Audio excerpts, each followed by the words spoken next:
আসসালামু আলাইকুম রহমতুল্লাহ বারাকাতু। বলতেছিলাম চৌদ্দগ্রাম পৌরসভাধীন ৮ নং ওয়ার্ড রামরাগ্রাম গার্লস স্কুলের সড়ক থেকে গার্লস স্কুলের পিছনের এই সড়কটা রামরাগ্রামের মেইন সড়ক।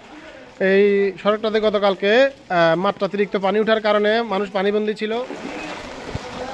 এই যে বৃষ্টির অবস্থা, আমার মনে হয় গতকালকের চেয়ে এবারে আরও বেশি হবে। আজকে পানি এত বেশি পরিমাণ, কালকের পানিকেও মনে রেকর্ড করে যাবে।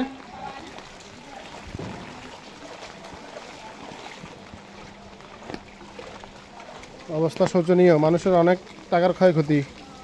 আমার গোডাউন সহ অনেকের গোডাউন গতকালকে পানি ঢুকার কারণে অনেক লক্ষ লক্ষ টাকার লস হয়েছে। আশেপাশে খবর পাচ্ছি অনেকের গোডাউনে ঢুকছে, এভাবে ঢুকে লক্ষ লক্ষ টাকা মানুষের ক্ষয়ক্ষতি হচ্ছে। আল্লাহ, তুমি এই দুর্যোগ থেকে আমাদেরকে রক্ষা করো। গতকালকের মতো আজকেও পানি বাড়তেছে, আমার মনে হয় গতকালকের রেকর্ডটা ছেড়ে যাবে পানি। অবস্থা অনেক শোচনীয়। কী হয় আল্লাহ মাহবুদে জানে। আমাদের মসজিদে আজকে আবার পানি ঢুকছে। এই যে কাজীবাড়ি রোডে পানি।